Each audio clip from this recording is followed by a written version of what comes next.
Welcome to Same Day, Different Century. I'm Zach. Today is June 27th. Picture Philadelphia in the summer of 1778. 9 months of British occupation are finally over. The Redcoats marched out of the city 9 days ago, their columns stretching east across New Jersey toward New York. The streets that had been filled with British soldiers are now slowly filling back up with American life. And rolling back into the city on a flatbed wagon, battered and dusty from nearly 10 months in hiding, comes one of the most iconic objects in American history. We know it today as the Liberty Bell. In 1778, Philadelphians called it something far more practical, the State House Bell. And on June 27, 1778, it came home. To understand why that moment matters, you have to go back to the autumn of 1777, when the American Revolution looked like it might not survive to see another year. September 1777. The British Army, under General William Howe, was marching on Philadelphia.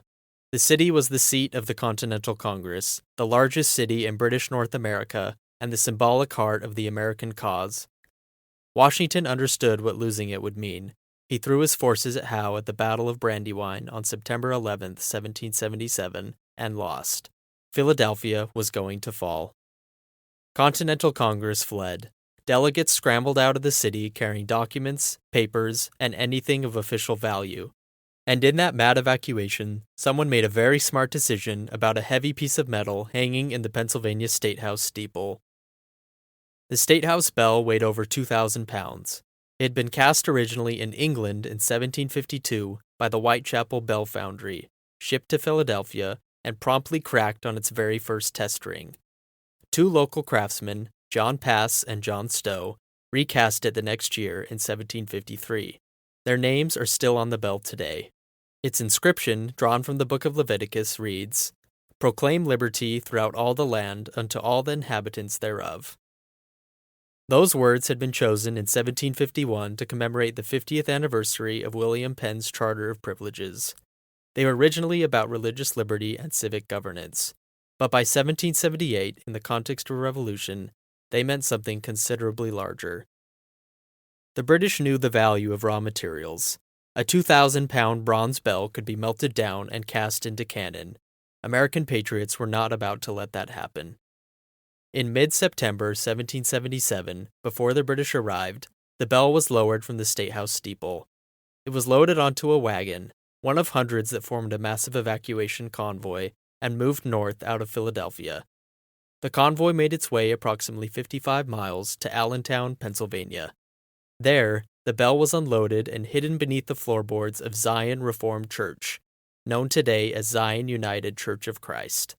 The British occupation of Philadelphia lasted from September 26, 1777 to June 18, 1778, roughly 9 months. For the British High Command, it was a comfortable winter. General Howe and his officers enjoyed the resources of the largest city on the continent. There were parties, social engagements, and what historians have described as a kind of comfortable stalemate. The British had taken the American capital. They were waiting for the rebellion to collapse on its own. For Washington's army, camped about 18 miles away at Valley Forge, the picture looked entirely different. From December 19, 1777, approximately 12,000 Continental soldiers endured one of the most brutal encampments in the Army's history. Shelter was inadequate, food was scarce, and disease was rampant.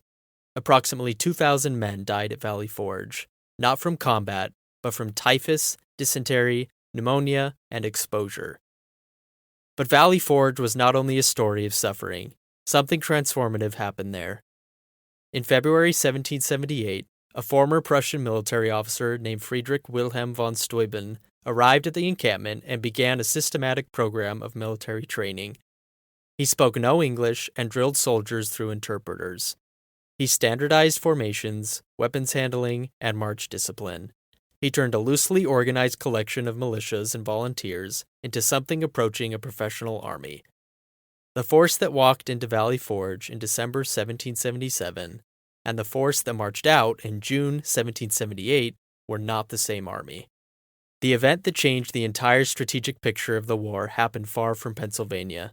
On February 6, 1778, France and the United States signed the Treaty of Alliance in Paris.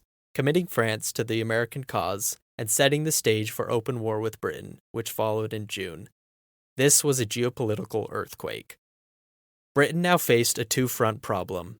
The French Navy threatened British shipping and supply lines across the Atlantic. A French fleet was heading for North American waters. Suddenly, holding Philadelphia was resource-intensive and far from the main British base in New York. Philadelphia was no longer strategically defensible. General Howe had already resigned his command. His replacement, General Henry Clinton, received orders to evacuate Philadelphia and consolidate British forces in New York. And so, on June 18, 1778, the last British soldiers crossed the Delaware River and marched out of Philadelphia. A 9-month occupation ended not with a dramatic battle, but with a strategic retreat driven by European geopolitics 3,000 miles away. 9 days later, on June 27th, the State House Bell completed its return journey and arrived in Philadelphia. The Bell had come home to a city and a revolution that were both, improbably, still standing. It's worth pausing on something the Bell's 1778 homecoming helps clarify about the object's longer history. The name Liberty Bell wasn't applied to this object until the 1830s. Abolitionist groups adopted it as a symbol, specifically because of that inscription from Leviticus: "Proclaim liberty throughout all the land." To the abolitionists, those words spoke directly to the cause of emancipation. They printed the Bell's image in pamphlets. They gave it the name. The name stuck, and over the following decades, the object became one of the most potent symbols in American civic life. But in June 1778, it was still the State House Bell, a working civic instrument, a piece of cast bronze. And yet both sides in the war had understood that it was worth something beyond its weight in metal. The British would have taken it. The Americans had hidden it underground for 9 months rather than let that happen. Symbolism is only powerful when people believe in it. In 1778, it's evident that both sides did. The Bell would remain in service for decades more before the crack that ended its conventional use. The Bell had already developed a major crack by the 1830s.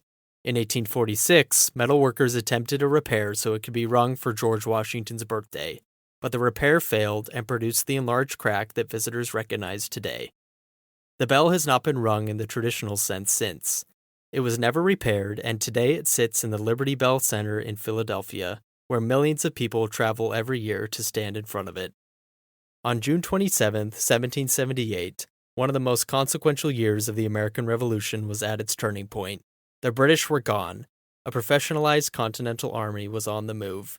A French alliance had changed the calculus of the entire war, and a 2,000-pound bell was rolling back into Philadelphia on a wagon. The city was reclaiming itself. The republic it represented was still standing, and the bell was home. That same day, different century. I'm Zach. We'll be back tomorrow with another date, another story. Thanks for listening.